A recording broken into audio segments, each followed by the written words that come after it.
como lo veníamos anunciando desde muy temprano aquí en el programa, ya se encuentra con nosotros en otra secuencia de entrevistas de hoy día jueves de salud mental, la psicóloga Elizabeth García Pandudo, con quien estaremos tratando el tema del bullying, muy preciso, ya que falta escasos días, un mes y un par de días más para dar inicio a las clases escolares que actualmente inician el 13 de marzo. Bienvenida Elizabeth aquí al Observador Matutino. Esperamos compartir tus conocimientos con nuestra teleaudiencia y sobre todo que nos orientes qué podemos hacer en el caso del bullying. Elizabeth, háblanos un poco más qué cosa es el bullying para que podamos entender las mamitas y papitos que nos ven desde casa. Bueno, primero que nada quiero agradecer por la invitación y felicitar también por este espacio que se ha abierto por esta ventana en que se puedan hablar de temas que realmente creo que a veces se desconocen o se conocen muy superficialmente, ¿no? Que es importante. Y bueno, ahora sí, al tema. Es importante sí también diferenciar cuándo es bullying y cuándo no lo es, ¿no? Porque a veces hablamos mucho de que me hacen bullying o me están bulleando, o a veces de broma también podemos decirle a alguien me estás bulleando o me maltratas, ¿no? Entonces se minimiza a veces esta situación cuando en realidad tiene efectos muy desastrosos, no solo en la salud mental, sino en las consecuencias que puede llevar esto. Entonces es importante acá sí diferenciar cuándo es bullying. Para que una situación se convierta en bullying, tiene que cumplir tres requisitos, ¿no? El primero es que esto no es por única vez, no se repite o por lo menos hay amenaza y la posibilidad de que se vuelva a repetir. Lo otro es que hay una intención, es decir, que la persona que está cometiendo los actos violentos tiene la intención de dañar a la otra persona. O sea, hay algo preparado, intencionado y que se sostiene en el tiempo, se repite o hay la amenaza, ¿no? Lo tercero es que hay una relación asimétrica. ¿Qué quiere decir esto? Que va a haber una persona con poder, que el poder lo puede otorgar una cuestión social,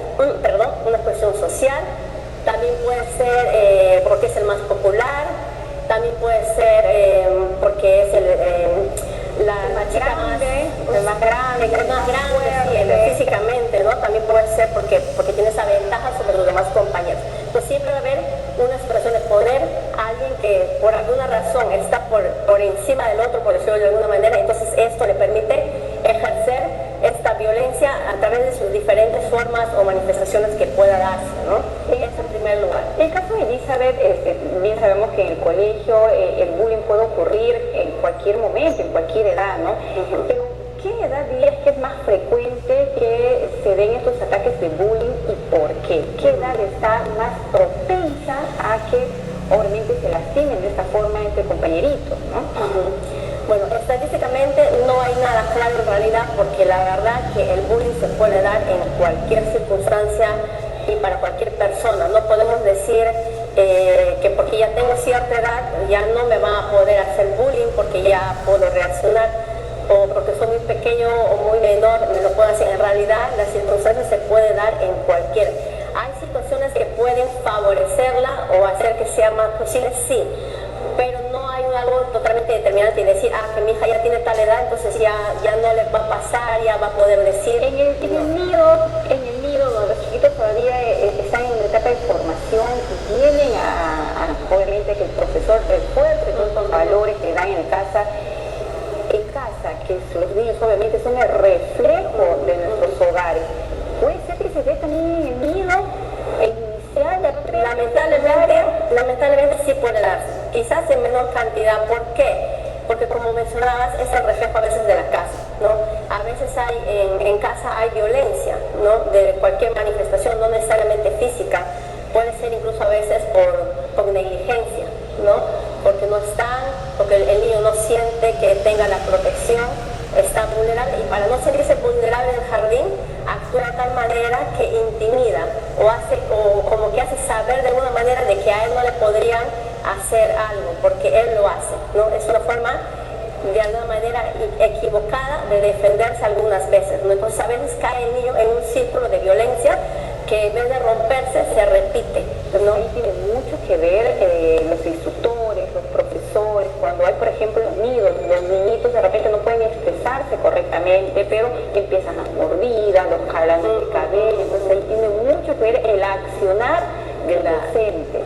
Claro, acá también es importante hacer una diferencia, porque si es un evento que reaccionó porque se sintió frustrado o incluso amenazado y lo mordió al niño o a la niña como defensa, no necesariamente es bullying, sino es un conflicto sí que hay que atenderse, a que ver la manera en que el niño aprenda a expresar su malestar o su sentirse amenazado de una manera asertiva, ¿no? Para que sí comunique, mire, me está haciendo esto porque yo lo mordí porque me sentía amenazado o me estaba molestando, sin llegar a que se convierta en algo como el bullying, ¿no?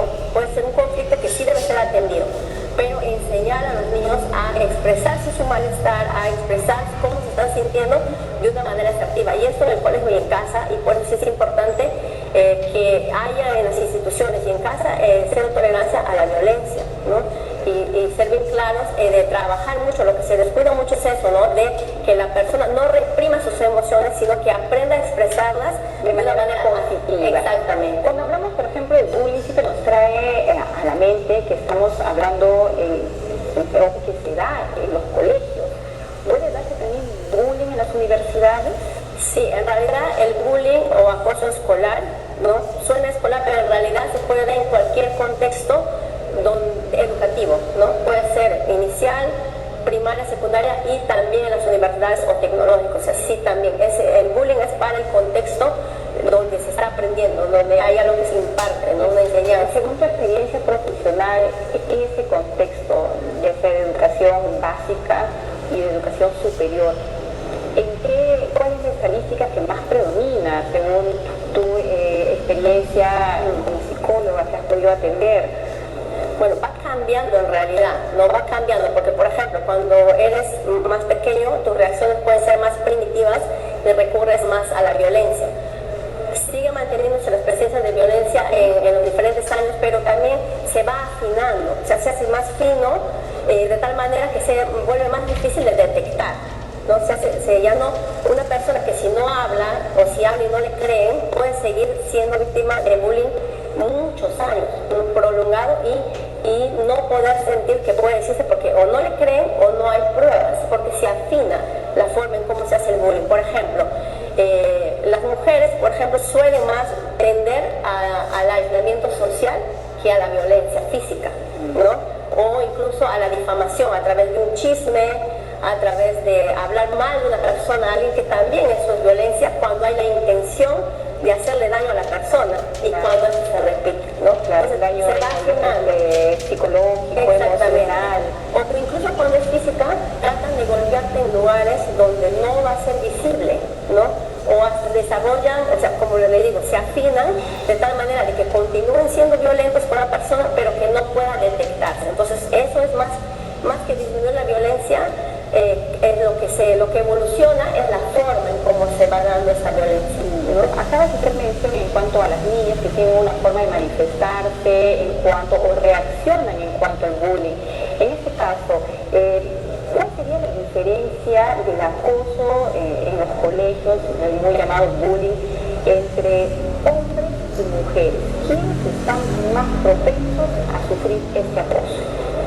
Bueno, como le mencionaba, ¿no? No hay unas estadísticas definitivas más que en la forma sí, ¿no? Los hombres suelen tender más a la violencia física, ¿no?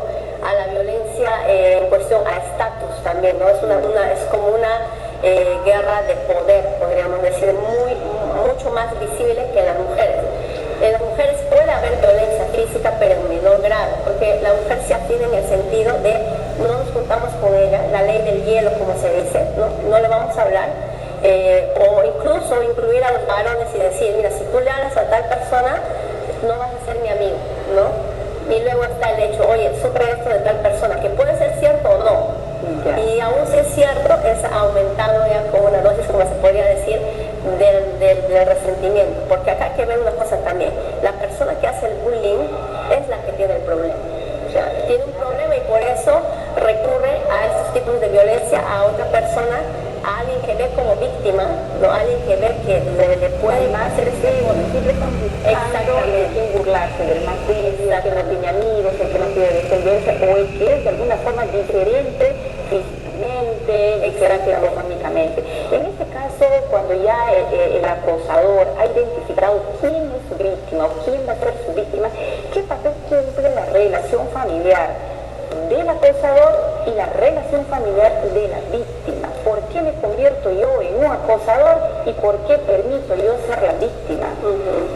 Muy buena pregunta, porque a veces solamente nos centramos en que, ay, ¿cómo puedo saber si mi hijo está siendo víctima de bullying? Y no pensamos que si hay bullying es porque también hay hijos que están haciendo bullying. No pensamos en el hecho de que mi hijo estará haciendo bullying, o decir, no, mi hijo jamás, o sea, mi hijo no puedes hacer eso, ¿no? Entonces, ¿qué pasa aquí? Los hijos, cuando van y recurren a la violencia, es porque hay algo en ellos que no está satisfecho, desatendido, y en la mayoría de los casos es como porque viven un ambiente de violencia. ¿Puede ser el reflejo también de la familia? Exactamente, o sea, si hay violencia en mi casa, es muy altamente probable que el niño también haga violencia en otros espacios, o sea, puede ser con animales, puede ser con sus compañeros, pero no es definitivo, o sea, puede haber una otra donde los papás pueden sentir que están siendo buenos padres, pero la experiencia del hijo puede ser diferente. Acá es importante, a veces los papás asumen que comparten algo con el hijo, que es una experiencia que va a quedar muy bien grabada y positivamente el hijo, pero para el hijo no lo es. Entonces es importante preguntar qué es lo que le gusta al hijo. Conocer. Ajá, no lo que me gusta a mí, y sí está bien incluirle lo que a mí me gusta como padre, pero también es importante yo incluirme, si es que el hijo quiere, en lo que a él le gusta. En las actividades que realiza, conocerle, compartir también dentro de las afinidades. Porque cuando el hijo se siente que no lo escuchan, que no tiene un reflejo de parte de los padres, se siente solo, ¿no? Y se siente indefenso, se siente que no está protegido por más que los padres están ahí, y no quiere sentirse así en el colegio, no quiere sentirse que el colegio también es indefenso. Entonces, ¿qué hace? Intimida. ¿Para qué? Para que nadie lo trate ni lo haga sentir como se siente. Es como si tuviera una doble personalidad. En casa vendría a ser un niño tal vez sumiso, que aguanta algún tipo de maltrato, humillación, pero se transforma en el colegio. Por eso algunos dicen, pero en mi casa se porta muy bien, en mi casa es un niño ejemplar. ¿Cómo mi hijo va a hacer eso? Por eso es que pasa eso, ¿no? Porque en casa, en el colegio, hace justamente lo que no recibe en casa. Se va a desahogar de una manera equivocada la frustración o la soledad que siente en casa. Las consecuencias del bullying, en este caso las consecuencias físicas son visibles, porque como mamá, si llevo hoy día al colegio a mi niño en perfecto estado físicamente y regresa con un golpe, con moretón, de repente que le rompieron el labio por una pelea, pero eso se puede ver. Pero en este caso, las consecuencias psicológicas que deja el bullying, ¿de qué forma afecta gravemente este acoso a un niño? ¿Cómo lo marca? Hay cambios, ¿no? Pero los más inmediatos son que, por ejemplo, si algo le gusta, lo deja de hacer, ¿no? Puede tener arranques de ira o de miedo también, ¿no? Que posteriormente, cuando es adulto, puede ser, ya desde la adolescencia hasta la adultez, puede convertirse en alguien que sufre de ansiedad, de depresión, de baja autoestima o incluso de ataques de pánico en situaciones específicas que le recuerdan el evento sufrido cuando le tocó ser víctima de bullying, ¿no? Entonces, y acá es atento, porque sí, la violencia, el bullying físico es muy fácil de detectar y aún así pasa desapercibido. Entonces, imagínate cuando no lo es, cuando no es físico, porque hay diferentes formas, ¿no? Porque también puede ser el bullying de que destruyo las cosas de la persona o le robo, o por ejemplo hay un proyecto, un trabajo que le toca presentar a la siguiente hora y yo se lo destruyo. También eso no puede ser bullying, ¿no? También es, o sea, todo el bullying cuando se repite, cuando hay o ya hay algo de la intencionalidad también de el acosador se identifica a su víctima y constantemente trata de perjudicarla, de dañarla, de hacerla sentir cada día invalidada. Las burlas también, ¿no? Las burlas disfrazadas de bromas también. Acá es importante, si me permites hacer esta diferencia, de cuando una broma deja de ser una broma, ¿no? Porque a veces se dice eso, no, pero estamos jugando, o es una broma, o también de los adultos decir, son cosas de muchachos que se arreglen. No, acá es importante saber cuándo una cosa ya no es de muchachos, y el bullying definitivamente no es una cosa de los muchachos, ¿no? Y es importante aclarar, cuando una broma deja de ser una broma, cuando para la persona que se está haciendo la broma ya no lo es. Claro, y también cuando ya se centra mucho en burlarse de la persona, en hacer énfasis de repente en que si es muy flaco, si es muy gordo, o si tiene alguna deficiencia muy visible, o sea, ya cuando ya eso se repite y constantemente le estoy atacando a alguien con mis bromas, supuestamente, ya deja de ser una broma. En este caso, Elizabeth, como mamá, como papá, ¿cómo podemos educar a nuestros hijos emocionalmente para que ellos estén fortalecidos en su psiquis y sobre todo cómo podemos transmitirles habilidades para que ellos puedan defenderse de estos acosadores? Eso es muy importante también, porque a veces pasa, como se sabe que cuando somos niños aprendemos más por lo que vemos que por lo que nos dicen, ¿no? Y a veces los adultos no tenemos este cuidado, que también sin darnos cuenta podemos ser intolerantes con lo diferente. Incluso en la familia o con el vecino. Un vecino, no sé, que haga algo diferente a nosotros y nos encontramos con el otro vecino que hace lo que nosotros hacemos y nos juntamos a hablar de ese vecino delante del hijo. Entonces, ¿qué aprende el hijo? Que yo me puedo burlar o estar en desacuerdo de eso que es diferente. Eso está aprendido. O sea, yo no le digo, oye, tienes que burlarte, pero él absorbe como una esponjita todo lo que está a su alrededor, y más aún si viene de sus padres, que son el ejemplo a seguir. Lo escucha, lo interioriza, y cuando va al colegio y ve a alguien diferente, dice, se puede reír de esa persona que está diferente, o hacer un énfasis de eso que es diferente. Y sobre todo, acá hay algo importante: si hay personas que se ríen o comparten del común de lo que esa persona dice, lo vuelve a hacer. Entonces ahí ya donde comienza a desarrollarse el bullying, porque la primera vez puede ser que lo hice inconscientemente, se me salió, ¿no? Pero tuve un eco de los demás, como me hicieron, estoy haciendo algo, y los demás reaccionan favorablemente a lo que yo hago, me río, se ríen, me dicen, sí, está bien, hazlo de nuevo, pero no sé qué, lo vuelvo a hacer, y lo vuelvo a hacer, y lo vuelvo a hacer, y ya me convierto en un bulleador, como dicen, ¿no? Entonces lo que podemos hacer es que en este caso educar emocionalmente a nuestros hijos es de repente no fijarnos en las diferencias de los demás como algo negativo, simplemente resaltar que esas diferencias nos hacen únicos, valorar a cada ser por lo diferente que es, porque obviamente esas diferencias van a hacer que seamos mejores personas, podamos aprender de los demás. También es importante el hecho de hablar con los hijos y decirles, o sea, muchas veces el que es víctima de bullying no quiere decirle a sus padres, porque sus padres le transmiten, y no es que sea malo, ¿no? Pero a veces lo hacemos de manera equivocada, tienes que ser fuerte, o tienes que superar, o eso, ¿no? Si ya le haces, tú también devuelve, claro, ¿no? Y lo hacen con buena intención, pero no es lo correcto, ¿no? Porque si tú le dices a alguien, tienes que ser fuerte, tienes que superarlo, tal vez esa persona que es un niño o es un adolescente todavía no puede superarlo solo, necesita la ayuda de un adulto. Y si él dice, si le digo a mi papá, va a pensar que soy débil, si le digo a mi papá, ¿qué va a pensar de mí? Que no soy capaz. Entonces no lo digo, me avergüenzo. Sobre todo el trato que le damos, por ejemplo, a una hija mujer con hijo varón. De repente el trato sería, eres un cobarde, porque no te lo entiendes. Entonces, esas palabras en donde vamos a juzgar a nuestros hijos, o ese comportamiento de juzgarlos, no nos permite ayudarlos, y para que ellos se acerquen a nosotros y con confianza nos sienten cuál es su sentir y nos pidan ayuda. Entonces, somos limitantes en la forma como tratamos a nuestros hijos. Por eso es importante que siempre generar el diálogo, o sea, y a veces se confunde el diálogo como sentarte a la mesa y yo como papá o mamá hablo y digo las cosas y no escucho a mis hijos. O sea, les digo cosas de buena intención, cómo es la vida o cómo es esto desde mi experiencia, ¿no? Pero no le estoy escuchando al hijo, pero ya pienso que estoy generando el diálogo. Entonces lo importante es sentar, tal vez sí a la mesa, pero también escucharlo y hablar también directamente sobre la violencia y el bullying en casa, y hablarlo. Cuando hablamos, por ejemplo, de la experiencia de nuestros padres, ellos han vivido en unas épocas donde de repente la educación era mucho más estricta y los profesores tenían mucho más control de los alumnos. Lamentablemente estamos en una época en donde el profesor no le puede corregir de repente un tono alto a un niño, porque los papás vamos encima del profesor sin antes preguntar por qué, si le deseo de repente una jaladita por ahí o levantada de voz a nuestro hijo, ¿no? Ahora, en este caso, la institución educativa y sobre todo los profesores, ¿qué valores tendrían que reforzar? Muy buena pregunta también.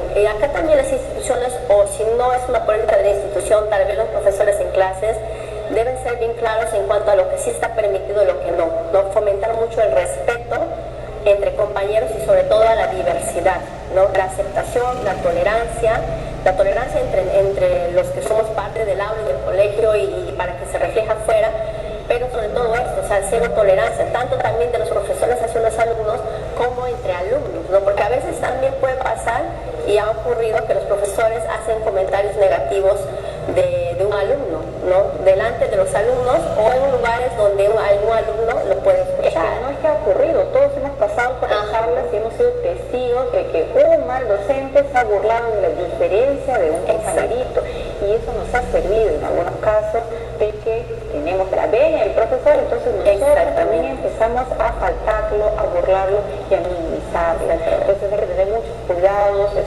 señores profesores, que ustedes están a cargo de nuestros niños, pasan un mayor número de horas con ellos. Depende que los valores que tengamos en nuestras casas, que le venimos transmitiendo a nuestros hijos, sean reforzados y que también aprendan otros valores, como puede ser la convivencia, el respeto, la tolerancia. En este caso, cuando nos centramos sobre la labor del docente, es pertinente de repente que no solamente nos centremos en brindar las clases o las asignaturas, sino también que participen nuestros niños en nuestras dinámicas grupales, en donde se pueda de repente compartir, donde se pueda también participar en la diversidad, en la tolerancia. ¿De qué forma pueden esas dinámicas grupales en los colegios incentivar al respeto y la tolerancia? Claro. Estas dinámicas grupales podrían ser puntuales, ¿no? Para alguna situación, un evento en que se da ese tipo de incluirlos a todos, ¿no? Y en que pueda dar también a los docentes o a los auxiliares ver cómo se desenvuelven. Pero más allá de esta dinámica que puede favorecer en situaciones puntuales, es también que el docente debe saber de que si hay un niño o una niña que viene y le dice que está siendo víctima del acoso, debe creerle. Ahora, debe creerle y no ir a acusar al niño, sino investigarlo, ¿no? Debe investigar qué está pasando, ¿no? Porque a veces dice, está queriendo llamar la atención, o está exagerando, ¿no? Hay que investigarlo. El niño tiene que sentir que se le cree cuando acusa, ¿no? Y después también los profesores deben observar en las horas de recreo, por ejemplo, donde están todos en espacios en común, deben observar al comportamiento de los alumnos, sobre todo cuando hay sospecha de que alguien está siendo abusivo o cuando alguien está siendo víctima de abuso. O sea, debe observar, debe estar atento a lo que está sucediendo, porque tal vez puede sentir que no es parte de su trabajo, pero en realidad sí es parte de su trabajo, porque esos niños y adolescentes, y bueno, ya en la universidad también, son parte de su responsabilidad, o sea, están a su cargo, quizás a veces por un curso y creen que ya terminó mi hora y mejor, no, es importante que como adultos del centro educativo, ¿no?, tengan esta responsabilidad de ser observadores y de escuchar y creer a la persona que está diciendo, me están haciendo bullying, ¿no? Sobre todo estar pendiente a una broma, por más sana que pueda ser de los niños, si empiezan a burlarse por su apariencia física, es una alerta de que los profesores tenemos que parar en primera todos estos acosos para que no sea una cadena consecutiva todos los días de minimizar y burlarse de un compañerito. En este caso, yo como mamá tengo un niño que está sufriendo de este acoso llamado bullying. ¿Sería pertinente de repente que pueda iniciar una terapia psicológica? Bueno, siempre es bueno la terapia, pero no solamente para el que está siendo abusado, sino también para el abusador, ¿no? Pero también acá es importante, porque a veces los papás cuando saben que su hijo o hija está siendo víctima de bullying, va y reclama al colegio y quiere que haya consecuencias sobre el abusador, ¿no? O sea, es una reacción casi instintiva, o sea, le están haciendo daño a mis hijos, entonces yo quiero justicia, por decirlo de alguna manera, ¿no? Pero en realidad, más que ir y acusar o buscar una represalia o una consecuencia sobre el abusador, es tratar de encontrar soluciones. O sea, ¿qué puedo hacer para que esto no se repita? No solo con mi hijo o mi hija, sino con cualquiera que sea y que puede, ya dejo de buscar cuerpo, de repente puedo buscar otro. Entonces, ¿qué puedo hacer para que esto no se repita? Entonces, más de que ir a atacar a una familia o atacar a la institución de por qué han permitido que pase esto, cosas así, es tratar de encontrar soluciones para que no se vuelva a repetir, ¿no? Eso es importante. Y la terapia definitivamente para ambos, ¿no? Tanto para el abusador y como para el abuso. Pero en este caso, de repente, los papás del niño abusador consideran que su niño no es violento, no es abusador, porque en casa tiene un comportamiento impecable. Y yo como mamá sí siento que mi niño está siendo pues minimizado, es vulnerable a todo este acoso, esta presión que tiene en el colegio. Yo sí podría llevarlo. Ahora, si he identificado que mi pequeño está pasando por esta situación, recurro a un especialista para que lo atienda. ¿Es pertinente también que los padres asistan a estas terapias? Sobre todo cuando son menores de edad, sí, es importante que los padres estén más en contextos de colegio, ¿no? Porque en la universidad también se puedan, pero sí, o sea, los padres también deben ir a terapia, ¿no? Y no solamente en casos de bullying. Si el hijo necesita terapia, por la situación que sea, los papás también tienen que involucrarse en la terapia, porque si no el niño puede hacer avances en la terapia, pero regresa a casa a un mismo contexto, a una misma solución, y todo lo que trabaja acá puede cambiar, se retrae. Entonces, sí es importante que si mi hijo va a terapia, yo también debo estar comprometido con la terapia. Entonces, ya si hablamos de una terapia personalizada. Ahora, la escuela de padres, que muchas veces incentiva el Ministerio de Educación, es pertinente también que se toquen estos temas de bullying y se haga énfasis sobre los valores de la consideración, del respeto y la tolerancia que deben tener, no solamente en nuestros senos familiares, sino también en los colegios. Definitivamente, creo que la escuela de padres podría ser justamente un lugar donde se puedan hablar de esos temas. ¿Por qué ocurre la violencia? Porque se la minimiza, se la normaliza o simplemente nos hacemos la vista corta, la vista ciega, ¿no? De creer, primero que nada, que mi hijo es incapaz de hacer algo como eso. Entonces me cierro esa posibilidad. Entonces sí es importante hablar de que si hay bullying es porque hay niños abusados, pero también hay niños abusadores. Entonces hay que trabajar, hay que hablar directamente sobre estos temas, sin prejuicios, sin etiquetas, ¿no? Hablar abiertamente para también traspasarlo a la casa y hablarlo también en casa. Muchas veces como papás siempre estamos queriendo dar las herramientas para que nuestros hijos se defiendan cuando no estamos junto a ellos. Sería bueno de repente, si mi niño me comenta que me pegaron, me empujaron, cualquier otro tipo de maltrato, que como mamá vea la posibilidad de que se defienda y lo matricule de repente en artes marciales para que pueda defenderse. Estoy contribuyendo de alguna forma a que mejore esta situación o la estoy En realidad no, porque si uno recurre a la violencia, que realmente a veces uno puede estar desesperado y recurre, lo que hacemos es prolongar esta situación de violencia, ¿no? La hacemos más grande, porque yo paso de ser el abusado a la posibilidad de convertirme en un abusador. ¿Por qué? Dejo de ser débil y me convierto en fuerte, ¿no? Y no quiero que me vuelva a pasar la situación de ser abusado, entonces me puedo convertir en un abusador. Lo que sí hay que hacer es reforzar la capacidad de decir no al niño de una manera asertiva, de poner límites claros y de fomentar la confianza en pedir ayuda. La confianza es decir, me está pasando algo malo y poder sentir que puedo pedir ayuda a alguien, a un adulto, ¿no? Porque pasa muchas veces que un niño siente que no puede pedir ayuda a sus padres o a ningún adulto, o si ya lo pidió, no se tomaron en cuenta también. Se tomó en serio. Entonces, más que simplemente lo cuestionamos. ¿Por qué no te defendiste? Exacto. ¿Por qué no te haces respetar sin escuchar? Entonces muchas veces nos hace falta escuchar a nuestros hijos sin cuestionarlos, sin criticarlos, porque obviamente recurren a nosotros como mamá, como papá, somos los primeros en defenderlos con uñas y dientes, como dicen las mamás, ¿no? Elizabeth, ha sido un gusto tenerte aquí con nosotros. Por favor, ¿cuáles serían tus últimas recomendaciones a los papitos y mamitas que nos están viendo desde casa y que en algún momento han tenido que pasar o acompañar a sus hijos en este proceso de poder salir adelante del acoso escolar? Bueno, lo que podría decir los papás es lo primero, de que si sus hijos le dicen que están siendo víctimas de violencia, créanlo. Y si hay una situación en que les llega una notificación de que su hijo está siendo el violento, también creerlo para tomar las medidas adecuadas.